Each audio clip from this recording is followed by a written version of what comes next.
Bonjour, bienvenue sur Tao. Alors aujourd'hui je vais continuer ma série de vidéos sur le choix d'un bateau de voyage. J'en étais un peu au choix des matériaux de la coque. Donc la dernière vidéo c'était sur le polyester. Maintenant je vais parler du contreplaqué et du bois moulé. Je rappelle que ça fait 24 ans, 25 ans maintenant même, que je navigue sur un bateau en contreplaqué, donc c'est plutôt un domaine pour le coup que je connais bien. Mais aussi mon objectivité peut être peut-être un petit peu mise à mal parce que c'est un matériau que j'aime beaucoup. Alors à l'origine on construisait des bateaux en bois traditionnel et ça avait comme inconvénient entre autres de coûter cher parce que construire un bateau en bois traditionnel ça prend énormément de temps et ça demande des ouvriers spécialisés. Après la Seconde Guerre mondiale, certains architectes, entre autres Herbulot, certains chantiers comme les chantiers Constantini, ont eu l'idée d'utiliser le contreplaqué pour faire une première industrialisation de la construction navale, aussi la première démocratisation de la plaisance, parce que les bateaux se sont mis à coûter beaucoup moins cher en contreplaqué qu'en bois traditionnel. Pourquoi? Parce que une fois que vous avez construit un premier bateau, vous avez pu faire des gabarits, et les suivants vous utilisez ces gabarits, et donc vous mettez à pouvoir construire un petit peu à la chaîne vos bateaux en contreplaqué. Naturellement, ça n'aurait jamais l'industrialisation possible comme il y a avec le polyester.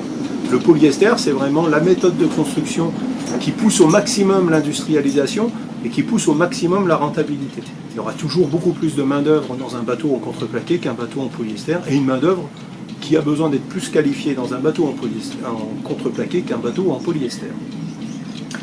Donc je vous conseille, je vous mettrai aussi dans mes liens sous la vidéo, en même temps que je vous mettrai le lien de ma société pour ceux qui ont besoin de conseils, construction navale, cours de voile, etc. Je vous mettrai aussi les liens de ce que je vais vous montrer là. Donc c'est le petit article de bateau, magazine de plaisance, Jean-Jacques Herbulot, architecte naval, précurseur du contreplaqué qui démocratisa la plaisance. Donc je vous conseille de le lire. Ici vous avez un petit aperçu de Penduick 2. Donc le contreplaqué étant un matériau très performant, il a été utilisé en course. Entre autres, le bateau le plus célèbre, ça a été Penduick 2, construit donc, comme je vous disais, par le chantier Constantini, qui avait fait des séries de bateaux en contreplaqué, et qui a donc construit le bateau pour Éric Tabarly, avec lequel il gagna la deuxième Transat anglaise, la deuxième édition de la Transat anglaise. Et puis sinon, je vous conseille ce petit blog, très très bien fait, donc où il y a surtout cet article Éloge du contreplaqué par l'architecte naval Jean-Pierre Villeneuve. Alors Jean-Pierre Villeneuve, ça a été un architecte qui a dessiné beaucoup de bateaux en contreplaqué, qui a beaucoup démocratisé ça, mais il est venu après Harley et après Herbulot. Et lui, il a surtout fait les livres qui sont vendus, qui étaient vendus par Loisirs Nautiques, donc vous pouvez toujours en trouver d'occasion. Que je vous conseille vraiment de lire si vous vous intéressez au contreplaqué, où il détaille toutes les techniques de construction du contreplaqué. Alors c'est un petit peu vieux parce qu'il n'avait pas mis à jour par rapport à l'époxy à l'époque, mais ça reste quand même très très intéressant. Et entre autres, il explique bien ce que je vais vous expliquer après sur la résistance des matériaux. Alors, de tous les matériaux utilisés couramment en construction navale, le bois, dans ses applications modernes, bois moulé ou contreplaqué technique, est le matériau le plus performant en matière de rigidité et de solidité, compte tenu de son poids. Le contreplaqué marin utilisé en bord des mains sur structure en acajou ployé permet la réalisation d'unités à la fois performantes car légères et particulièrement solides. Alors, on va revenir sur cette phrase, est le matériau le plus performant en matière de rigidité et de solidité, compte tenu de son poids. Alors, parlons des qualités du contreplaqué en construction navale. Alors, il faut déjà bien préciser deux choses. On va parler de contreplaqué de qualité, je préciserai après ce que c'est qu'un contreplaqué de qualité, et on va parler de contreplaqué de bateau qui n'a pas pris l'humidité.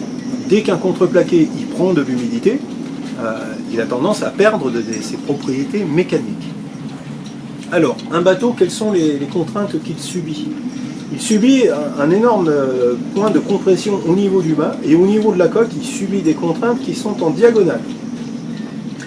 Donc tout ça, là, c'est bien expliqué dans les livres de Jean-Pierre Villeneuve. Donc, si on prend un bateau un petit peu qu'on mettrait comme ça, il a tendance à plier au milieu, Et puis le devant et le derrière, la proue et la poupe ont tendance à monter vers le haut. Le contreplaqué, il est très intéressant parce que c'est un matériau extrêmement rigide qui résiste très bien à la compression, très bien à la flexion, très bien à l'étirement aussi. Et donc, vous allez avoir un bateau qui va être raide, c'est-à-dire qui va peu se déformer. Alors, ceux qui ont suivi mes vidéos sur la vidéo où je parlais du polyester, je disais justement que le polyester, un de ses gros défauts, c'était que c'était un matériau relativement souple et qui avait tendance en plus à enfin en tout cas à vieillir et à devenir de plus en plus souple. Donc le contreplaqué, il n'est pas souple quand il est neuf, mais en plus, il va être capable de supporter des cycles de travail bien plus importants que n'importe quel autre matériau, quoi. Et il a une propriété aussi extrêmement intéressante dans ses cycles de travail, dans sa résistance, c'est que si vous prenez un matériau qui casse quand vous lui faisiez subir 100, si vous lui faites subir 2 fois par exemple 95, la prochaine fois il va casser à 90. Il n'aura même pas besoin d'aller à 100 pour casser, parce que le fait d'approcher très proche de sa charge de rupture va l'affaiblir. Le contreplaqué, il a la propriété de pouvoir résister à des charges élevées, très proches de sa charge de rupture, sans s'affaiblir. Puis, il va vieillir très très bien. Alors, on explique ça parce que le contreplaqué, c'est du bois, et que le bois, même coupé, il continue à être vivant. Et donc, il va être capable d'encaisser pas mal de cycles de travail. Donc, les bateaux en contreplaqué ont l'avantage de très bien vieillir. Voilà. Donc, la notion de poids est importante. Pourquoi ? En construction navale, ce qui est intéressant, c'est d'avoir le matériau avec des bonnes propriétés mécaniques pour le meilleur, pour le plus faible poids. Donc si vous restez dans le bois par exemple, pourquoi du pin c'est un excellent bois de construction navale? Parce que il est léger en étant très résistant. Si vous le comparez avec du chêne, il est moins résistant que du chêne, mais le chêne il est beaucoup plus lourd. Donc pour certaines utilisations, on va utiliser le chêne, mais d'autres utilisations, on va préférer utiliser du pin, parce qu'on va vouloir la légèreté. Le bateau, dans sa construction entière, on cherche à avoir le bateau le plus léger. Et c'est là que le rapport entre la rigidité, les propriétés mécaniques et le poids sont intéressants. Donc si on compare le contreplaqué avec un bateau métallique, surtout de l'acier, un bateau en contreplaqué, pour avoir la même résistance qu'un bateau en acier, va être beaucoup plus léger, donc potentiellement plus performant. Plus facile à manier, moins de surface de voilure, plus économique. Alors, attention, tout ce que je vous ai dit qu'il était rigide, qu'il résistait bien à la compression, à la flexion, etc. Ça n'empêche qu'il va aussi avoir, dans ses propriétés mécaniques, des défauts. Entre autres, le gros défaut du contreplaqué, c'est naturellement la faible résistance au poinçonnement. Qu'est-ce que c'est que le poinçonnement? C'est un objet qui a une faible surface, qui arrive avec une certaine vitesse et qui va percuter votre coque ou votre pont. Et là, sur un bateau en contreplaqué, il va avoir tendance tout simplement à passer à travers. Donc moi ça m'est arrivé, j'ai tapé un objet en mer, ça a tapé au niveau de l'ancre, ça a fait reculer l'ancre, je suis rentré à 6 nœuds dans le truc, ça a fait reculer l'ancre, qui était sur le davier, l'ancre elle avait le jas derrière, le jas il a percuté le pont, il a proprement traversé le pont. C'est typique de la faiblesse du contreplaqué, du poinçonnement.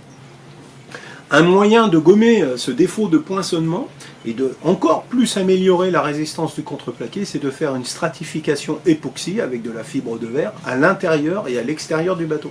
Je dis bien à l'intérieur et à l'extérieur. Ceux qui font d'une stratification seulement à l'extérieur n'augmentent très peu la résistance du bateau. Il faut faire une stratification intérieure-extérieure. Dans le cas là, vous avez fait un sandwich de contreplaqué et vous avez multiplié. Si je ne me trompe pas, parce que je n'ai pas du tout retrouvé les chiffres sur internet et mes documents sont sur mon bateau, mais par 7 la résistance du contreplaqué. Donc voilà, ne pas tout mélanger, parce que sinon je vois un petit peu les commentaires. Un bateau peut avoir une très bonne résistance, enfin un matériau peut avoir une très bonne résistance à la compression, à la flexion, à la rigidité, et être très mauvais au poinçonnement. Les propriétés mécaniques de tout matériau, et il y a différentes propriétés mécaniques. Alors si on compare avec l'acier, l'acier, le problème c'est qu'il va être beaucoup plus lourd pour atteindre les mêmes capacités mécaniques de résistance à la flexion, etc. Par exemple, ce qui est clair, c'est qu'un bateau métallique est nettement plus résistant au poinçonnement. Donc, si vous voulez un bateau pour aller en Antarctique, c'est clairement pas le contreplaqué pour aller taper un iceberg qui est le mieux. Là, il vaut mieux un bateau métallique, on est d'accord. Pour finir un petit peu sur les qualités du contreplaqué dans une construction navale, son gros avantage aussi, c'est qu'il a une grande homogénéité. Tout le bateau est construit en contreplaqué, tout le bateau est collé, donc tout est solidaire, tout sert à renforcer le bateau, même les aménagements, et tout travaille de la même façon parce que c'est les mêmes matériaux. C'est les seules constructions navales où tout est fait dans le même matériau. Si vous avez un bateau en acier, il va y avoir les aménagements qui vont être faits en contreplaqué. Si vous faites un bateau en polyester, il y a des cloisons qui sont contreplaquées. Et ça crée sur ces bateaux-là des différences. Les matériaux ne travaillent pas et ne subissent pas les efforts de la même façon. Donc il y a des points durs ou il y a des points faibles. Là, le bateau en contreplaqué, c'est une parfaite homogénéité.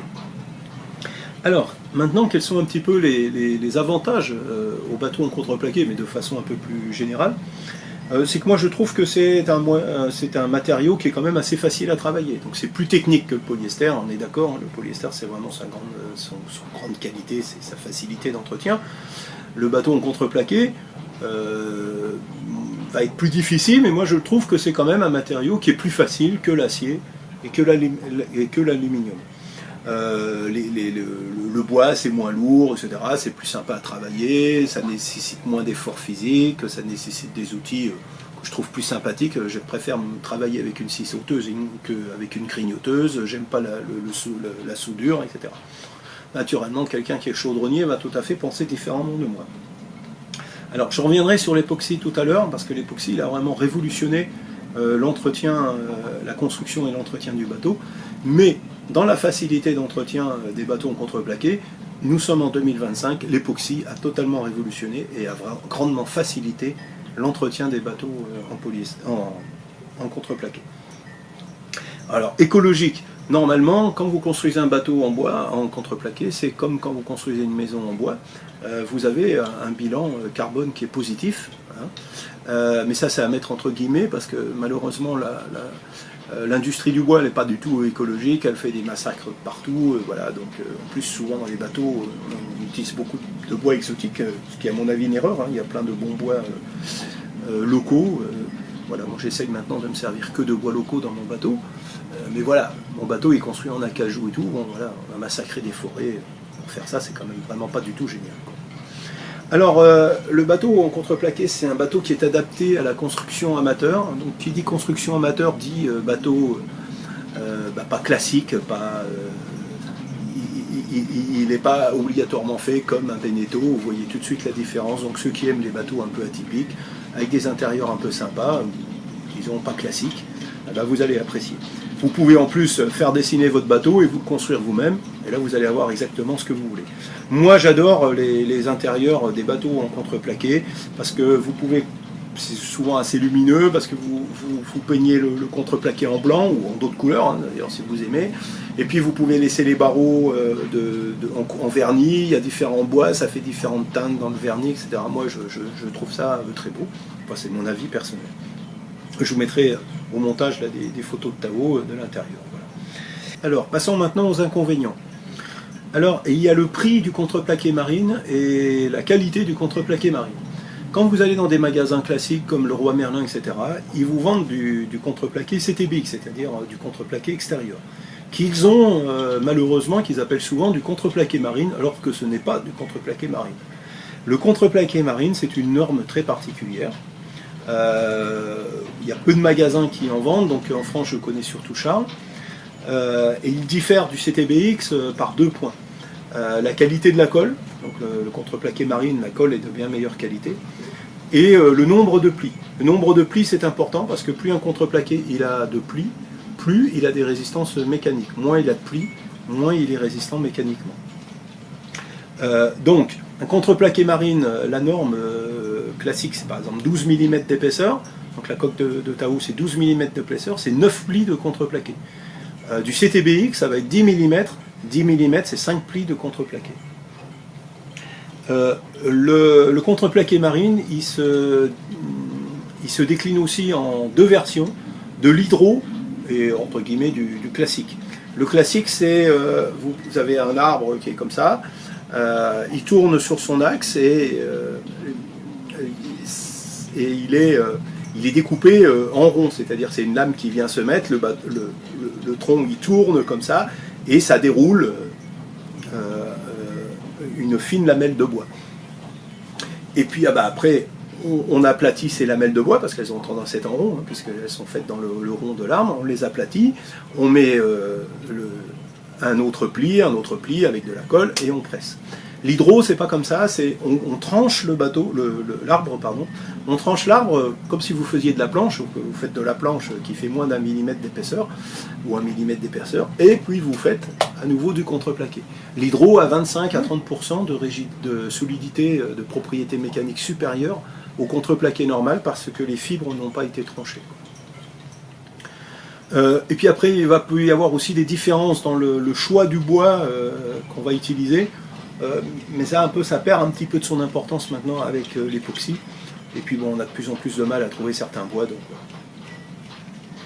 Alors, ça c'est quand même le premier problème, parce qu'on a du mal à trouver du contreplaqué de bonne qualité. Et si vous faites une construction neuve, la coque elle va quand même coûter très cher maintenant, parce que le contreplaqué de bonne qualité marine chez Charles, c'est pas donné, quoi. Voilà.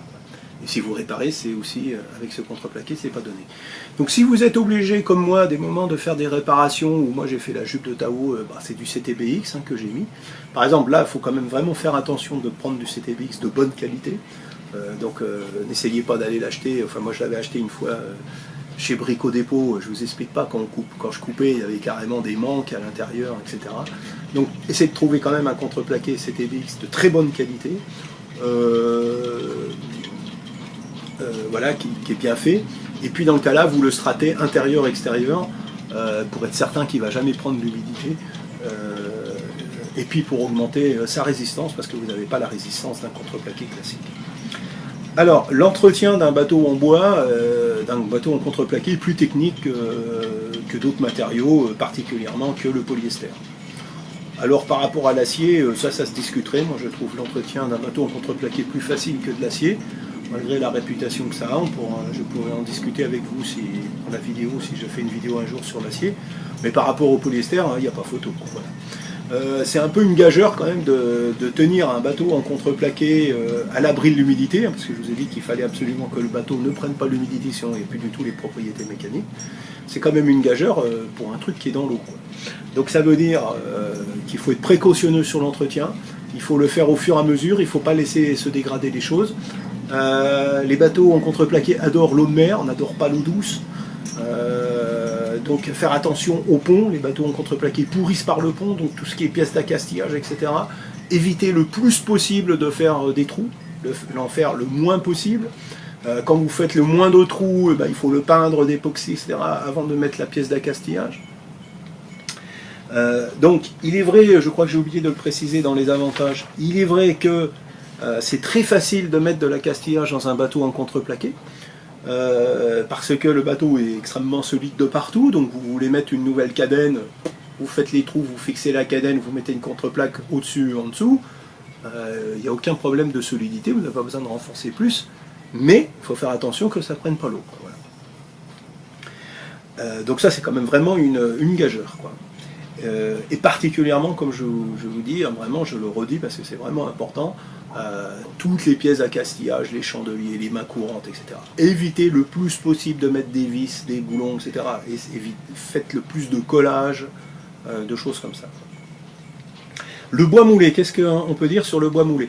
Le bois moulé, ça a les mêmes propriétés que le contreplaqué, mais en fait supérieures. Ça a les mêmes inconvénients, hein, il faut que ça ne prenne pas l'eau ni rien, mais ça a des propriétés mécaniques supérieures au contreplaqué, donc vous allez pouvoir faire un bateau qui est plus léger, pour la même résistance, et a priori va aussi beaucoup mieux résister au poinçonnement. Alors qu'est-ce que c'est le bois moulé? C'est vous découpez des petites lattes, et vous les collez les unes à côté des autres, et les unes par-dessus les autres, en croisant, sauf qu'elles vous allez pouvoir les orienter dans le sens de travail du bois. C'est-à-dire que vous allez mettre vos lattes un coup dans un sens là, et puis un coup dans l'autre sens. Alors que le contreplaqué, les fibres, un pli il est orienté comme ça horizontal, et un pli qui est orienté vertical. Donc les fibres ne travaillent pas exactement dans le sens des efforts. Le bois moulé, c'est comme ça, les fibres, vous allez pouvoir les mettre exactement dans le sens des efforts. Vous allez donc faire des coques plus légères, donc un bateau plus performant et plus solide. Et si vous n'aimez pas les bateaux à bouchin, en plus en bois moulé, il va pouvoir ne pas être à bouchin.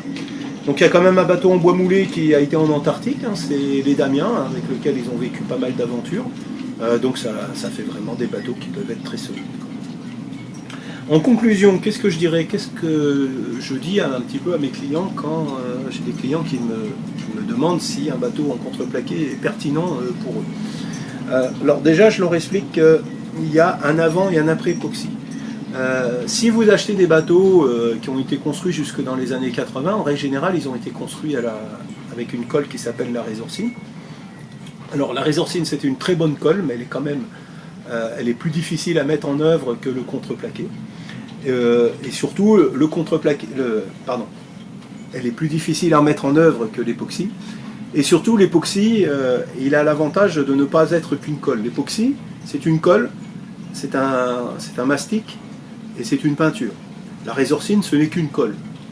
Donc, ça veut dire que quand vous assemblez deux pièces de bois, s'il y a des petits défauts, la résorcine ne va pas être capable de combler ces défauts et de faire joint. Donc à cet endroit-là, vous avez possiblement une infiltration d'eau. En plus, ces bateaux à l'époque étaient peints avec les peintures qu'on avait à l'époque. On mettait souvent les meilleures peintures qu'on avait, mais qui ne sont pas du tout les qualités de peinture qu'on peut avoir maintenant, et surtout pas la qualité de l'époxy.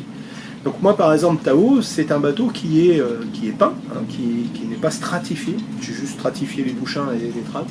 Le reste est toujours peint, il est fait de façon traditionnelle, il n'est pas stratifié à l'époxy. Sauf que c'est 8 couches de peinture époxy. Donc 4 couches de peinture époxy avec du diluant pour que ça pénètre bien dans le bois, puis 4 couches de peinture époxy par-dessus. Voilà, ça rigidifie extrêmement le bateau. Tout le bateau est mastiqué avec de l'époxy, c'est-à-dire que quand le premier propriétaire a construit le bateau, il l'a construit à la résorcine, et quand il y a les petits défauts que je vous parlais tout à l'heure, lui il l'avait mastiqué au polyester. Le polyester, ça n'a rien à faire sur un bateau en contreplaqué, ça colle pas bien. Quand le bateau il travaille pas comme le bois, et donc il fendit, etc. Et moi j'avais eu des infiltrations d'eau à ce niveau-là. Donc j'ai tout décapé, et j'ai tout fait des joints à l'époxy. À partir de là, ça n'a plus jamais bougé.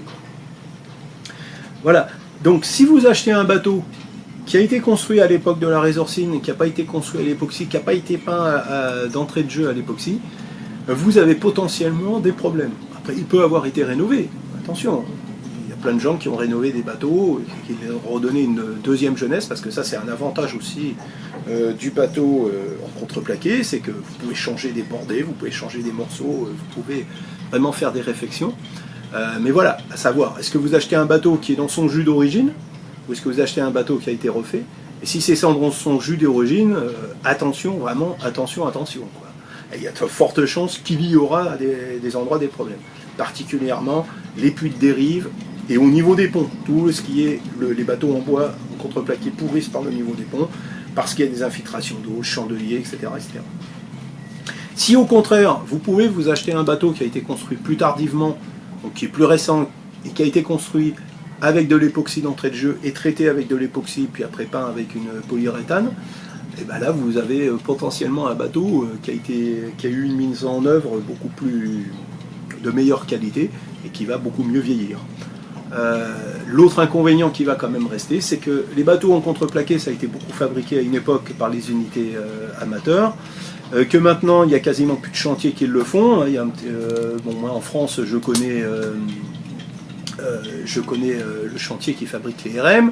Vous pouvez trouver à l'étranger des contreplaqués en Thaïlande il y a des chantiers qui fabriquent des catamarans en contreplaqué. Voilà, donc voilà, mais sorti de ces unités, vous avez beaucoup moins de choix qu'un bateau en polyester, donc à partir du moment où vous avez beaucoup moins de choix, vous payez très cher.